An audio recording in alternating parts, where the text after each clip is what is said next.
So hello everyone, welcome back to Race Academy, the Race of Champions. I am Sagar Gupta, your civil engineering faculty. और आज का हम अपना subject देखने वाले हैं मैकेनिक्स। मैकेनिक्स में अब तक हम लोगों ने चैप्टर 6 तक कवर कर लिया था पूरा सारा का सारा। तो लास्ट चैप्टर में हम लोगों ने देखा था अपना छठा चैप्टर जो था हमारा स्टैटिक इक्विलिब्रियम।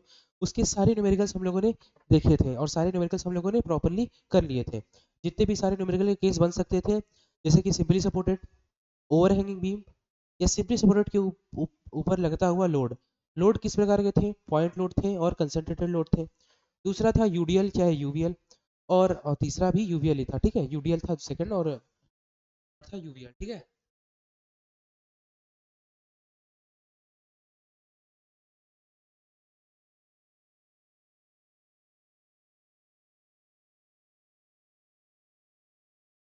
चैप्टर 7 है, फ्रिक्शन होने वाला है।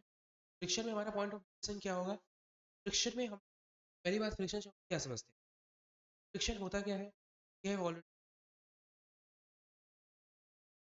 अबाउट कहीं ना कहीं फ्रिक्शन के बारे में। फ्रिक्शन होता क्या है, से क्या क्या चीजें, क्या क्या प्रॉपर्टी पर डिफरेंस आने, ठीक है, देखते हैं। तो डिफरेंस देखिए ये है। पहली बात, फ्रिक्शन से समझते क्या है? तो पहली बात, फ्रिक्शन क्या है? हमारा अपोजिंग फोर्स है।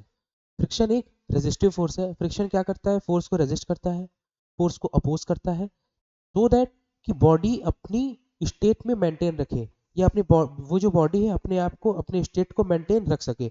ऐसे लोड को, ऐसे सिस्टम को हम लोग क्या बोलते हैं? फ्रिक्शन बोलते हैं। तो कुछ डायग्राम्स भी हैं, as you can see here, कुछ डायग्राम्स इधर भी है। पहले डेफिनेशन समझते हैं। Friction is the opposing force और रेजिस्टिंग फोर्स विच अपोज और resist the body to move. ठीक है, ये क्या करेगी? बॉडी को मूव करने के लिए अपोज करेगी। अगर बॉडी कोई मूव होना चाह रही है या होने वाली है तो उसको अपोज करेगी ताकि वो मोशन ना कर सके। तो सब तो सर फ्रिक्शन बहुत बुरी चीज है, ऐसा लग रहा है। ऐसा इसके डेफिनेशन से तो यही लग रहा है कि फ्रिक्शन सारा काम काम बिगाड़ दे रहा है हमारा। आगे देखते हैं। Friction has its own pros and cons. ठीक है, फ्रिक्शन का अपना ही एक प्रोस है और कॉन्स भी है। ठीक है, प्रोस और कॉन्स क्या होता है? एडवांटेजेस और डिसएडवांटेजेस को ही हम लोग प्रोस एंड कॉन्स कहते हैं। ठीक है, रुकिएगा। ठीक है, तो प्रॉन्स और कॉन्स का मतलब क्या होता है? Advantages and disadvantages. तो ये है हमारा फ्रिक्शन की डेफिनेशन। तो पहली बात समझते हैं कि फ्रिक्शन की कई टाइप्स होते हैं, कई कई प्रकार के फ्रिक्शन होते हैं। मेनली हमारे कुछ टाइप्स होते हैं, बेसिकली बेसिकली 3 टाइप्स के होते हैं। ठीक है, तो उन टाइप से पढ़ने से पहले फ्रिक्शन का क्या रोल है इन चीज़ों को देखते हैं। जैसे मान लीजिए ये हमारी कोई सॉलिड ब्लॉक है, यहाँ इस इमेज को छोड़िए, को हटा ही देते हैं। ठीक है, पहले इस सॉलिड ब्लॉक को देखते हैं, फिर उस पर भी आएंगे। अभी जो हमारी इमेज लगी हुई थी, तो हमारा देखिए ये सॉलिड ब्लॉक बना हुआ है। तो अगर मान लीजिए ईंट है, सॉलिड ब्लॉक क्या ईंट समझते हैं? ब्रिक। ब्रिक किसी जमीन पर, किसी सरफेस पर रखी हुई है। ठीक है, एक मिनट रुकिएगा।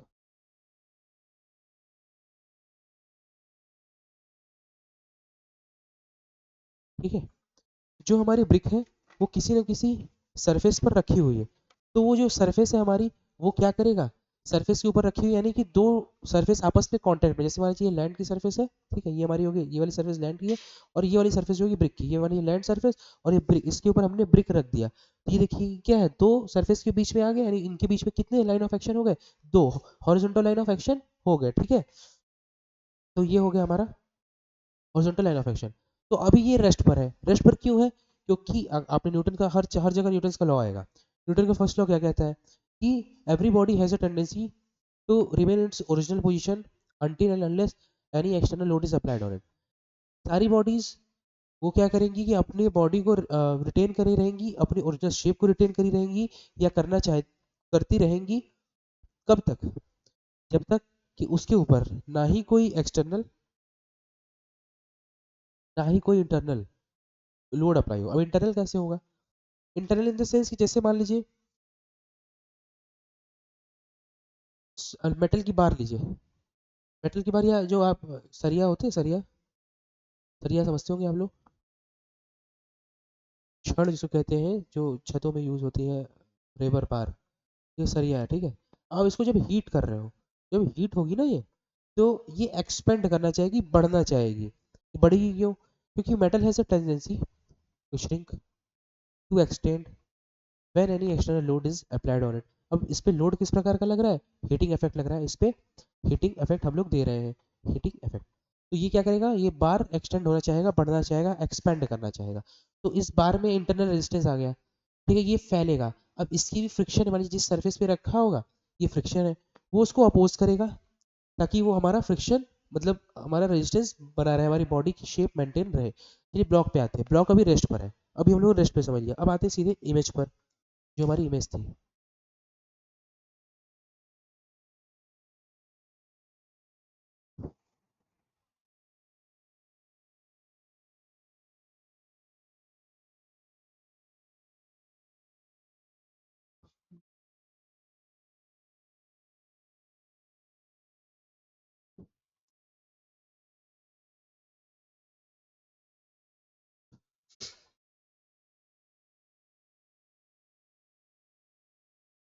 मान लीजिए हमारे पास दो कारें हैं, एक कार ये है और एक कार ये है। अब दोनों की कलर तो बड़ी ही अलग अलग है, पर मैं कहूँगा कि दोनों का आप सेम मान लीजिए, दोनों कारें हमारी एक ही है। हाँ, ठीक है, कार को जिस डायरेक्शन में चाहा उसी डायरेक्शन में। अब आप ये देख पा रहे हैं, ये कार बिल्कुल रेस्ट, ये कार और ये कार को सेम मानिए, कलर को मत देखिए या मॉडल पे मत जाइए। अब मानिए कि दोनों कारें सेम ही है,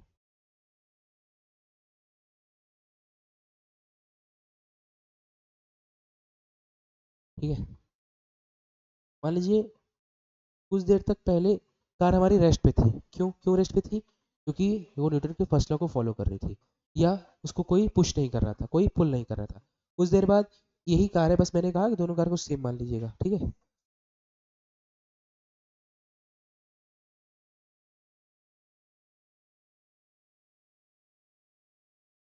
सेम कर ही देते हैं वरना आप लोग कंफ्यूज।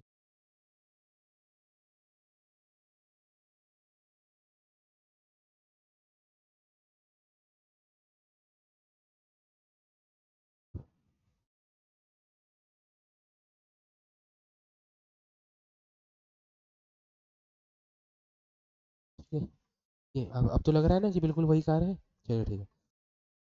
सेम वही कार थी, आप उस कार को क्या कर रहे थे, पुश कर रहे थे। अब जब कार को पुश करने आ गया, क्योंकि ये हमारे भाई साहब को अच्छा नहीं लग रहा था, इनको अच्छा नहीं लग रहा था कि हमारी कार यहाँ पे ये कैसे रेस्ट पर है, क्योंकि इसको शांत नहीं देख सकते ना, कोई किसी को शांत कैसे देख सकता है। तो ये पुश करने लगे, तो ये अभी तक पुश कर ही रहे थे, पर इनसे कुछ हिला नहीं, अभी तक कार हिली नहीं। क्यों नहीं हिली, क्योंकि बॉडी के अंदर एक कुछ ना कुछ उसकी भी तो रेजिस्टेंस है। क्यों, उनकी रेजिस्टेंस कैसे है, उसकी रेजिस्टेंस है ड्यू टू इट्स वेट, इसकी वेट की वजह से, प्लस वेट तो हो ही गया, दूसरा ये कि इस पे आने वाली फ्रिक्शन, मान लीजिए ये रोड सरफेस है,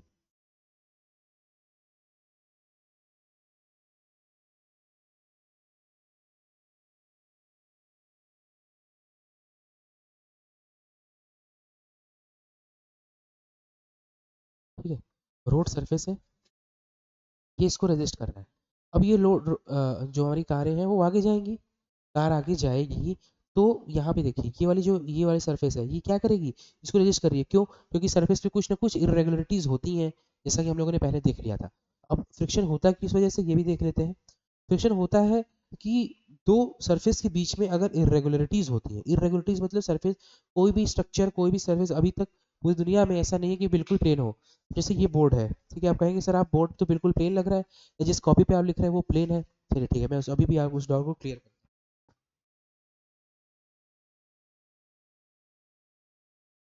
ठीक है। तो अगर बात करी जाए प्लेन सरफेस की, और कहेंगे सर आपकी जो मोबाइल स्क्रीन है जिस पे आप पढ़ाई कर रहे हो, जिस लैपटॉप स्क्रीन पे आप पढ़ाई कर रहे हो वो भी बिल्कुल प्लेन है, बिल्कुल ऐसा नहीं है।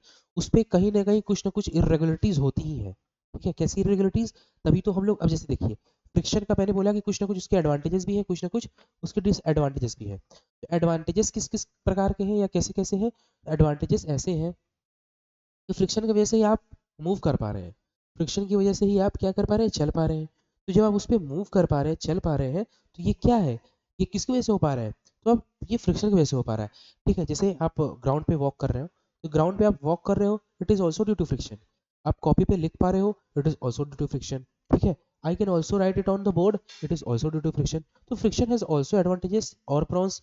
और फ्रिक्शन देखिए, अब बेचारा ये आदमी इस कार को ढकेल रहा था पर ढिला ही नहीं पा रहा है, तो it is also due to friction. तो ये डिसएडवांटेज हुआ क्योंकि हमें उस कार को मूव कराने के लिए बहुत मैक्सिमम पावर लगानी पड़ रही है। चलिए ग्राफ प्लॉट करते हैं इसी डायग्राम से। ये बंदा है, ये कार को देखिए पुश कर रहा था, पुश कर रहा है, कार बिल्कुल नहीं हिली, पुश किए जा रहा है, हिल ही नहीं रहा है।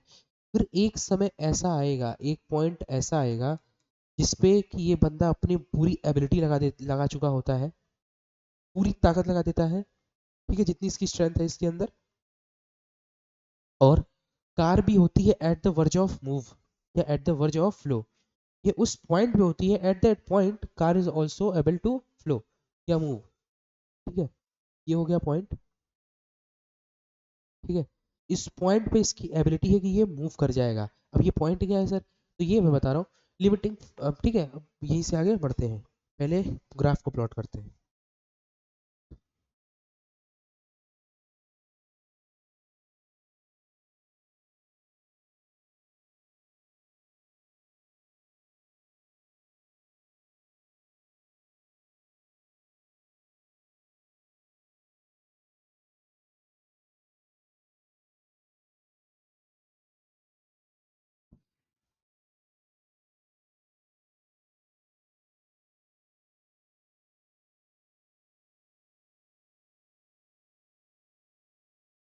ये हो गया दूसरा।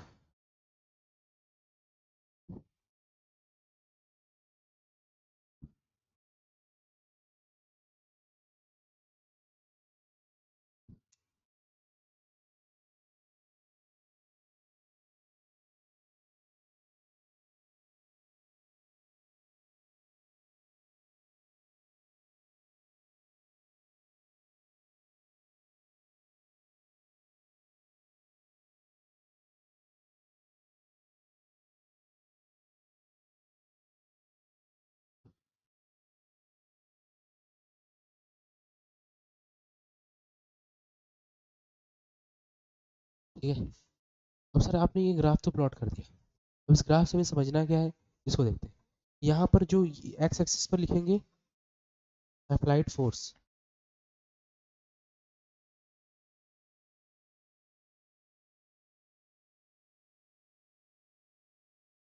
ठीक है, applied force on the body. दूसरा इधर क्या लिखेंगे, फोर्स ऑफ फ्रिक्शन।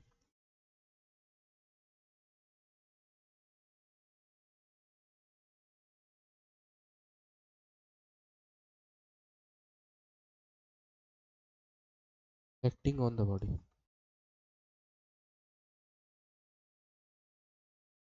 ये वाली जो वाई एक्सिस है ये दिखा रही है कि फोर्स ऑफ फ्रिक्शन बॉडी पे क्या एक्ट कर रहा है, force of friction acting on the body. अब देखिए ये ये आदमी इस कार को पुश कर रहा था, अभी तक कार मूव की ही नहीं, कार मूव नहीं की, तो बॉडी पे फ्रिक्शन आया। क्यों क्यों मूव नहीं की, क्योंकि फ्रिक्शन की वजह से। तो वो बॉडी पे एक फ्रिक्शन आया, वो फ्रिक्शन फोर्स को क्या कहते हैं, उस फ्रिक्शन फोर्स को हम लोग कहते हैं स्टैटिक फ्रिक्शन। फ्रिक्शन हमारे तीन तरीके के होते हैं, अभी रिवील कर देते हैं। पहला होता है स्टैटिक, दूसरा होता है लिमिटिंग, तीसरा होता है काइनेटिक या डायनेमिक। ठीक है,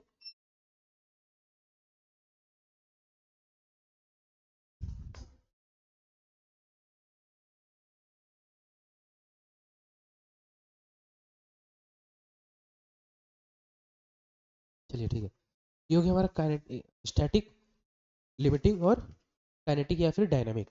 तो हम लोगों ने ग्राफ प्लॉट किया है यहाँ पे, तो यहाँ से लेकर के यहाँ तक, इस एंड से इस एंड तक, ठीक है, from this end to this and,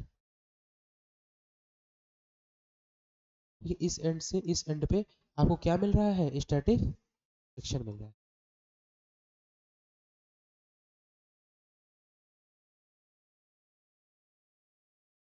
और ये जो यहाँ से लेकर के ये वाली पॉइंट है,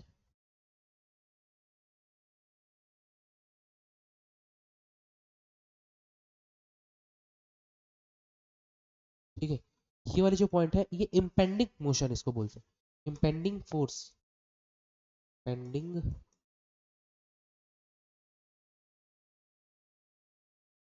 फोर्स। सर इम्पेंडिंग फोर्स क्या होता है, यहाँ पे ये जो ये वाली पॉइंट है, ठीक है, इसको मान लीजिए नाम देते हैं हम लोग एक्स, या फिर इसको नाम देते हैं आर पॉइंट।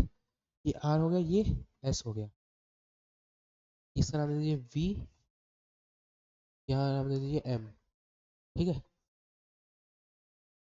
आर हो गया, एस हो गया। ठीक है, तो आर पॉइंट पे इम्पेंडिंग फोर्स है। इम्पेंडिंग फोर्स क्या दिखाता है? ये दिखाता है कि at that point R there is a maximum of the force which is required to move the body into some or into any direction। ठीक है, तो ये वाले पॉइंट पे हमारी बॉडी जो है at the verge of flow होगी, at the verge of move होगी। ठीक है, तो ये हो गया हमारा इम्पेंडिंग फोर्स, मैक्सिमम फोर्स। जैसे मान लीजिए ये बहुत मैक्सिमम फोर्स लगाया, ठीक है, ये अपनी मैक्सिमम फोर्स पर है, अपनी मान लीजिए फोर्स लगा रहा था, मान लीजिए आधे घंटे से लोड लगा रहा है, कुछ नहीं हुआ। फिर एक टाइम पे जब ये लोड लगाया, जैसे ये पुश कर रहा है, एक टाइम के बाद एक ऐसी कंडीशन आई कि कार बस मूव करने ही वाली होती है, तो उस पॉइंट पे फ्रिक्शन सबसे मैक्सिमम होता है और सबसे ज्यादा होता है। फिर उसके बाद कार मूव कर रही है, मान लीजिए कार चलने लगी, ठीक है, तो एक मिनट में देखता हूँ।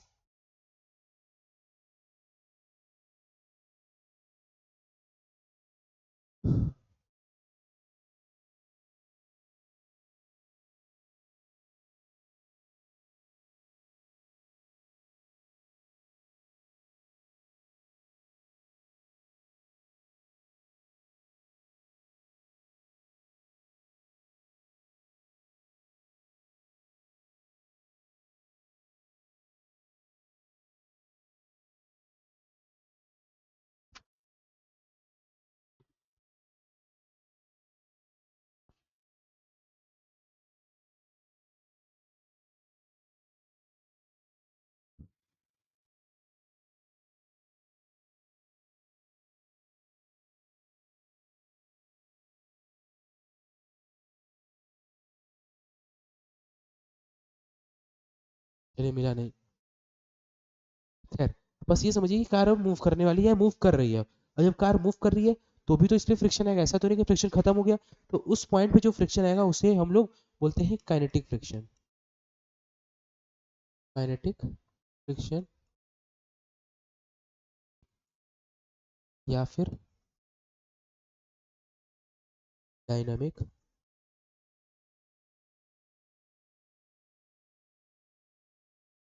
फ्रिक्शन। ठीक है, ये हो गया हमारा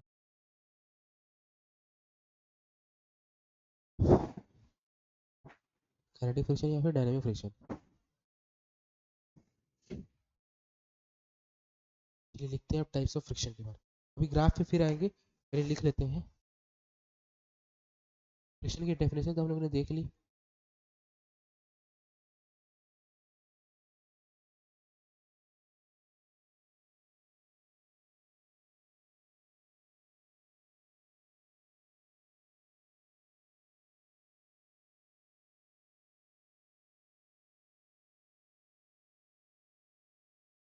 ठीक है, according to the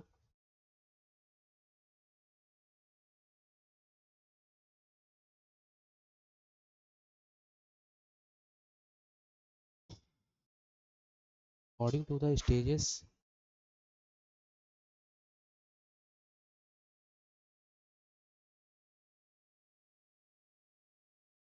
applied the body,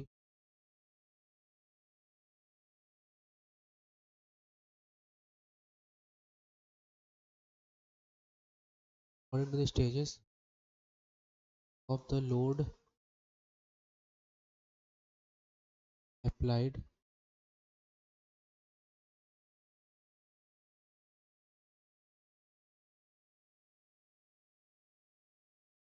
on the body, applied on the body, there we have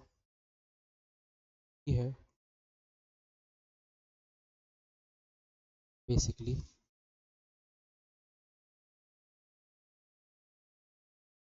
three types of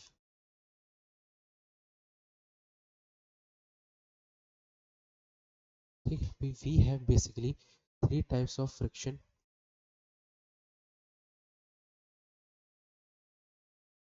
three types of frictions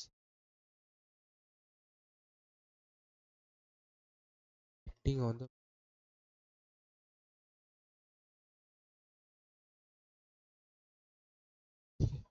three types of frictions acting on. पहला फ्रिक्शन हो जाएगा हमारा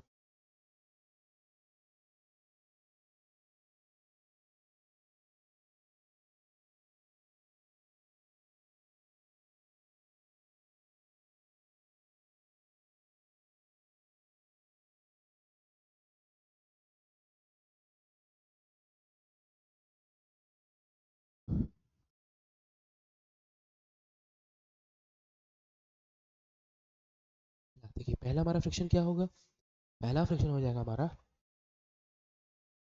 या सॉरी स्टैटिक। ठीक है, अभी diagram पे आएंगे, ग्राफ पे भी आएंगे। स्टैटिक फ्रिक्शन, क्योंकि ग्राफ सीख गए ना तो फिर ये सब जो मैं लिख रहा हूँ ये आप खुद से खुद लिखना चालू कर देंगे। Static friction. दूसरा हो जाएगा आपका लिमिटिंग फ्रिक्शन।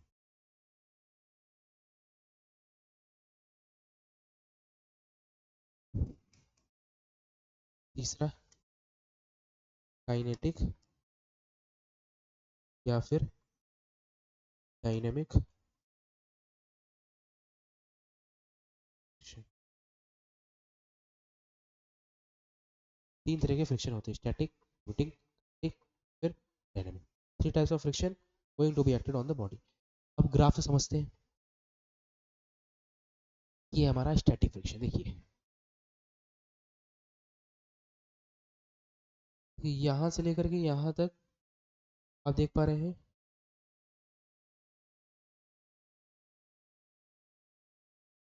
ठीक है, यहाँ से लेकर यहाँ तक स्टैटिक फ्रिक्शन है। अब स्टैटिक मतलब देखिए अब लीनियर वेरी कर रहा है। लीनियर तो हालांकि पूरा डायग्राम में लीनियर है, पर यहाँ पे लीनियर होने का मतलब देखिए चेंज भी हो रहा है, बढ़ भी रहा है, फोर्स भी अप्लाई हो रहा है, फ्रिक्शन भी बढ़ रहा है। देखिए फ्रिक्शन भी बढ़ रहा है, देखिए फोर्स अप्लाई, फ्रिक्शन बढ़ा, force friction, force friction, force. देख पा रहे हैं आप? I hope. देखिए यहाँ पे फोर्स मान लीजिए बहुत ही इतना सा लगा, और सिमिलरली फोर्स यहाँ भी आ गया। फिर फोर्स अगर मान लीजिए हम लोग यहाँ को देखते हैं, यहीं को देखा जाए तो फोर्स यहाँ पे भी जा रहा है, ठीक है, एक फोर्स यहाँ चला गया, तो मतलब कि फोर्स भी बढ़ रहा है, साथ ही साथ along with it magnitude of friction भी ऑल्सो भी बढ़ रहा है, इंक्रीज हो रहा है। तो इम्पेंडिंग फोर्स के बारे में हम लोगों ने पहले ही देख लिया।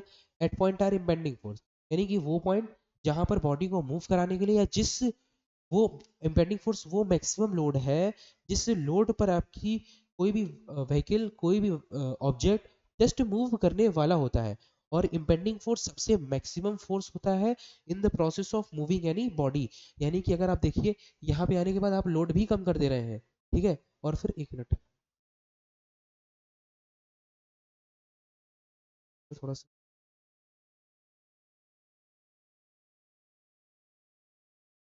चलिए कोई बात नहीं। अब ठीक है, यहाँ पे बेंडिंग फोर्स हो गया। फिर उसके बाद देखिए यहाँ के बाद फ्रिक्शन एक कांस्टेंट हो गया।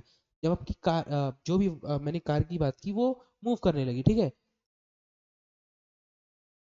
तो यहाँ पर आप देख रहे हैं ये हो गया मूविंग, मूविंग ऑब्जेक्ट,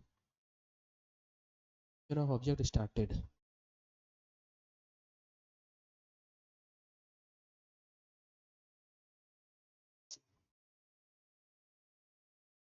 ये वाली जो लाइन शो कर रही है ये हो रहा है of the object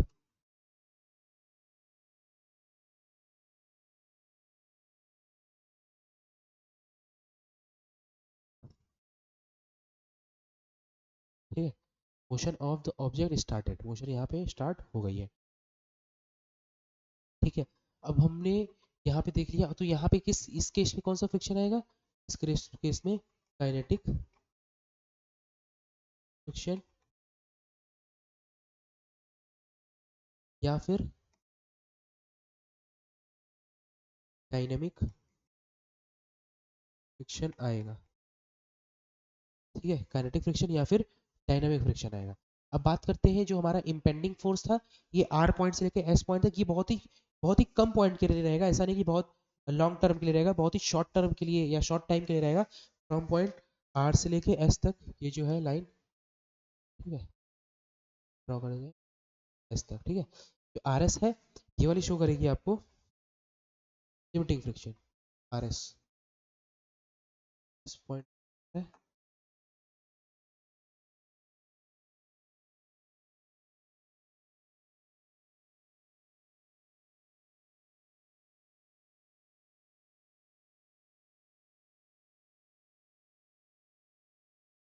limiting friction.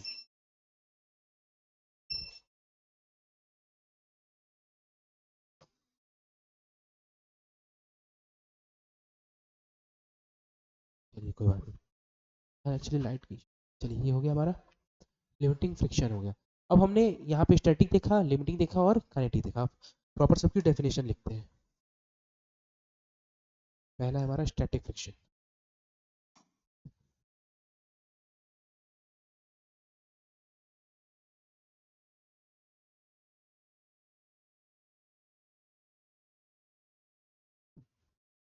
ठीक है, स्टैटिक फ्रिक्शन क्या होता है?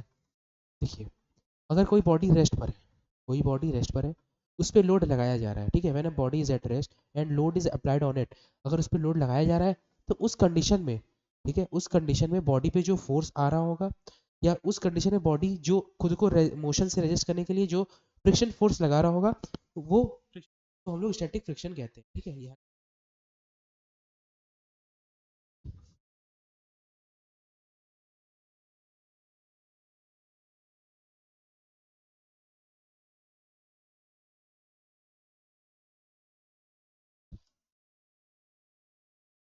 जब बॉडी रेस्ट पे होगी तो बॉडी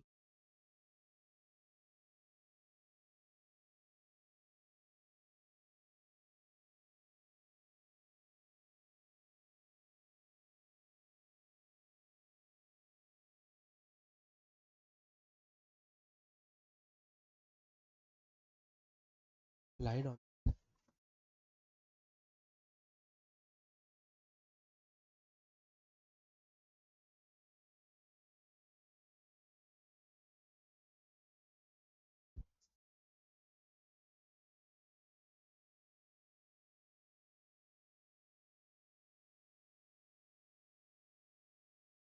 स्टिल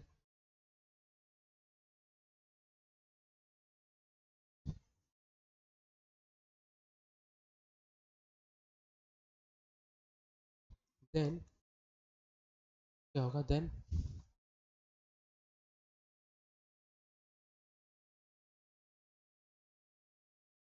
द फोर्स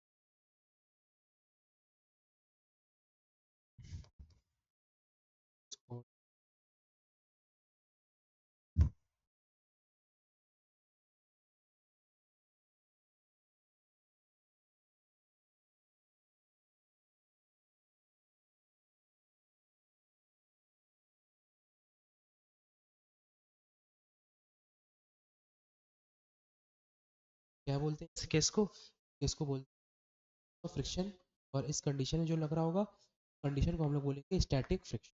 ठीक है, अब हम लोग बात करते हैं आगे, ठीक है, ठीक है,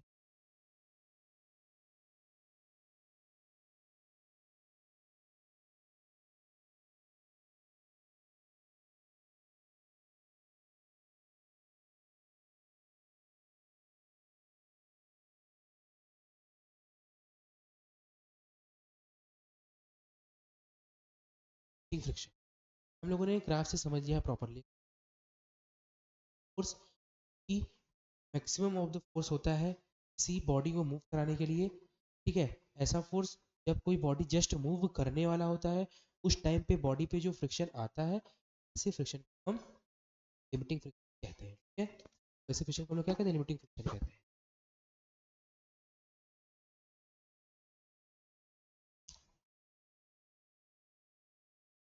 तो फ्रिक्शन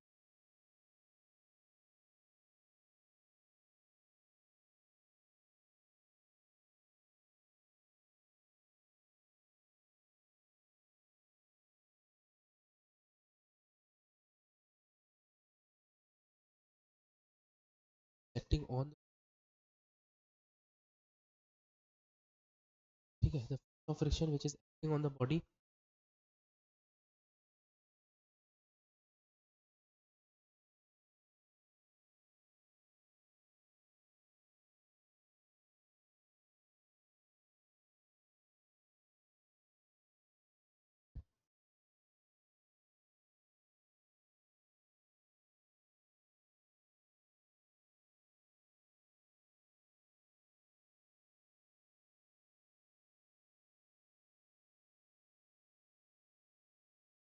टू मूव,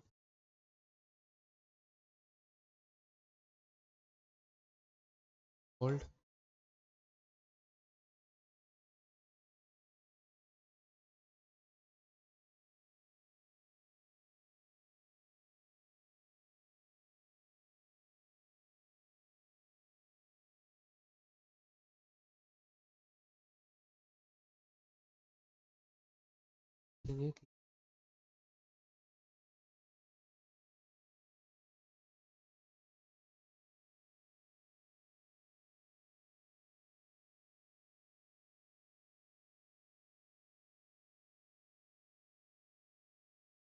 मैक्सिमम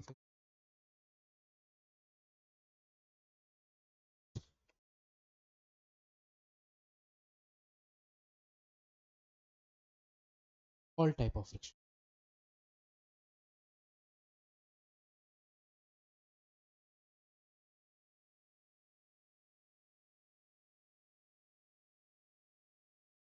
ठीक है, हमारा फ्रिक्शन है लिमिटिंग फ्रिक्शन, वो मैक्सिमम फ्रिक्शन है जो कि बॉडी पर amongst all the type of friction. जो हमारा लिमिटिंग फ्रिक्शन है वो सारे प्रकार के फ्रिक्शन से मैक्सिमम फ्रिक्शन फोर्स होता है। मतलब जितना magnitude of friction limiting magnitude के लिए या लिमिटिंग फोर्स के लिए यूज होगा, लिमिटिंग फ्रिक्शन फोर्स के लिए यूज होगा, वो मैग्नीट्यूड किसी और के पास नहीं होगा। सबसे ज्यादा फ्रिक्शन फोर्स जो होता है लिमिटिंग के पास होता है, यानी लिमिटिंग फ्रिक्शन फोर्स लिखेंगे। पहले तीसरा लिख लेते हैं।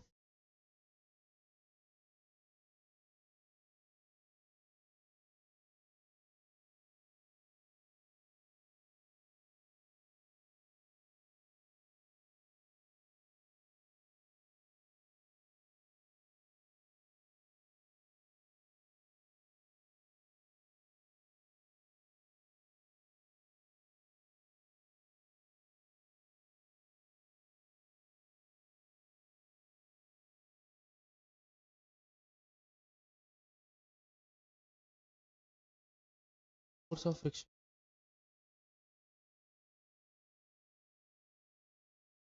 acts on acts when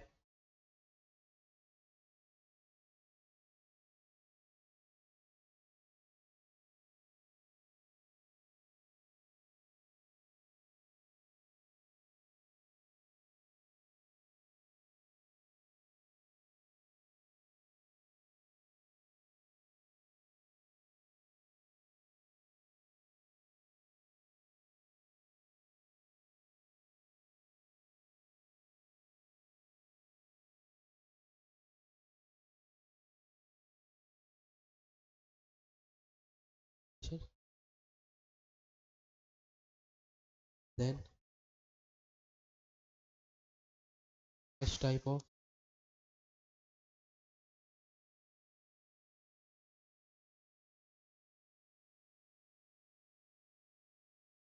for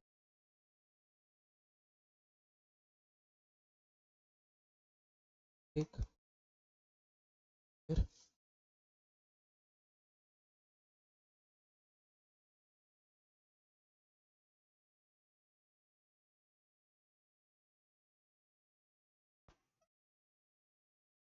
dynamic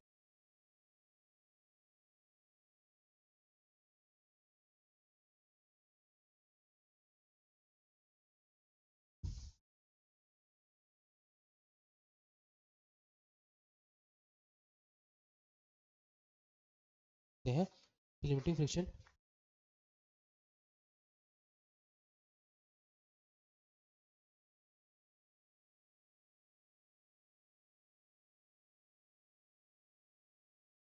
friction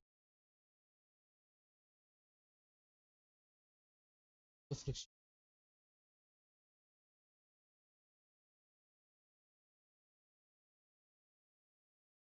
at which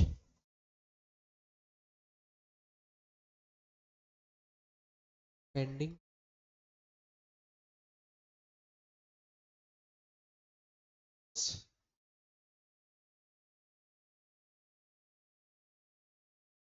की बॉडी पे कौन सा फोर्स एक्ट करेगा, इम्पेंडिंग फोर्स करेगा किसी भी बॉडी पे जिस बॉडी पे लोड लग रहा है। ठीक है, ये होगी हमारी various types of friction types of friction which is going to be acted on the body or to the system.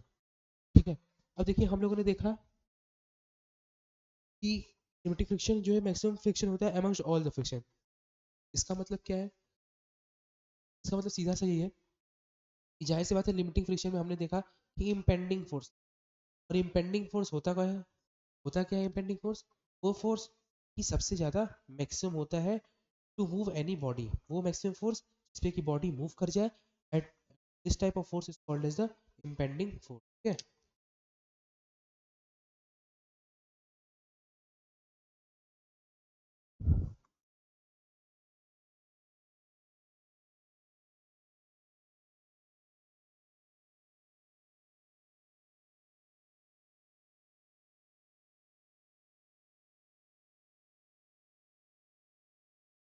आ जाएगा स्टैटिक फ्रिक्शन.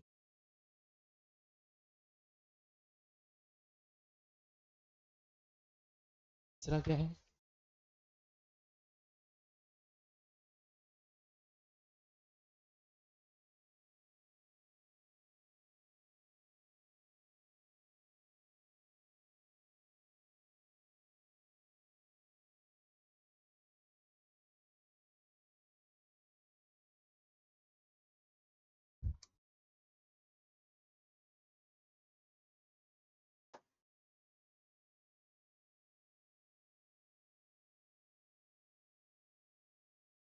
ये फ्रिक्शन बड़ा होता है, फिर उससे बड़ा, उससे मतलब उससे छोटा स्टैटिक फ्रिक्शन, फिर उससे कम काइनेटिक या फिर डायनेमिक फ्रिक्शन. ये हम लोग देखते हैं. नेक्स्ट टॉपिक क्या है?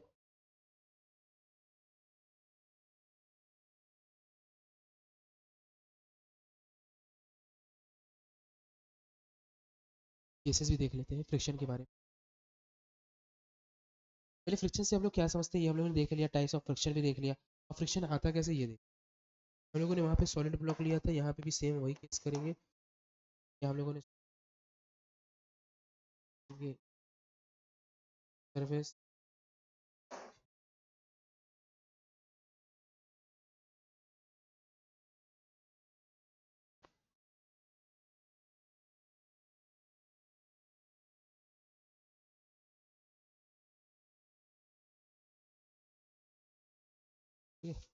एक हमने सॉलिड ब्लॉक लिया. ये ब्लॉक जो है सरफेस से कांटेक्ट में है, मान लीजिए कोई,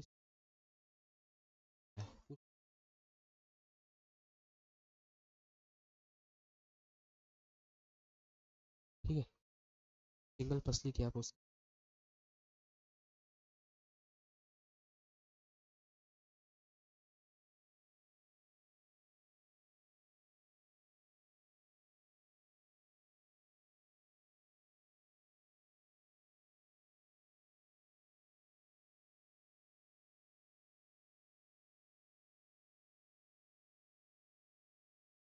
ये देखिए इसको पुश करना चाह रहा है.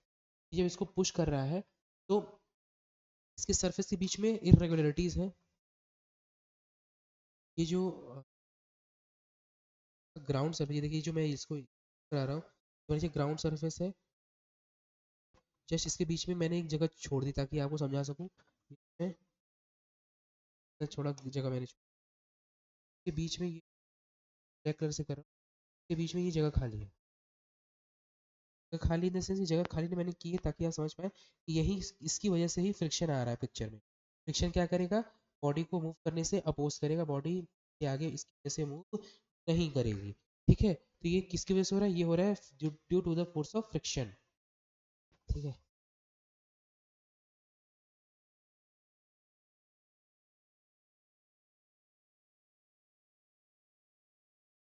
फ्रिक्शन, फ्रिक्शन की वजह से ये मूव नहीं कर रहा है. ठीक है, तो अब ये मूव कराना चाह रहा है. यहाँ पर क्या हुआ कि ये जो फ्रिक्शन है यहाँ पे इन पिक्चर आ रहा है, इसकी वजह से इरेगुलर, मान लीजिए ये जो हमारा ग्राउंड सरफेस है, ग्राउंड सरफेस में कुछ इस तरह की इरेगुलरिटीज, कोई चीज़ प्लेन तो है नहीं, पूरे कोई भी चीज़ को प्लेन नहीं बनाया गया है, प्लेन वो कभी बन ही नहीं सकती, कुछ ना कुछ इरेगुलरिटीज जरूर ही रहेंगी. ये हो गया हमारा ग्राउंड सरफेस का रफनेस. अब जो ब्लॉक है सॉलिड ब्लॉक, उसका भी रफनेस ड्रॉ करते हैं. मान लीजिए ये ऊपर सॉलिड ब्लॉक इस तरह है, ये सॉलिड ब्लॉक, ये आपकी ज़मीन है. ये देखिए ये यहाँ पे कितना रफ है कि नहीं है? ये जो है ये हिस्सा रफ देख रहे हैं, रफनेस की वजह से ही फ्रिक्शन आएगा. तो ये हो गई हमारी इरेगुलरिटीज की वजह से due to the friction, due to irregularities friction comes into the picture. ठीक है, तो आई होप आपको आज की क्लास डाउट नहीं होगा, कोई डाउट होगा तो कमेंट्स कर दीजिएगा। ठीक है, बाकी मिलते हैं next video. Thank you for today.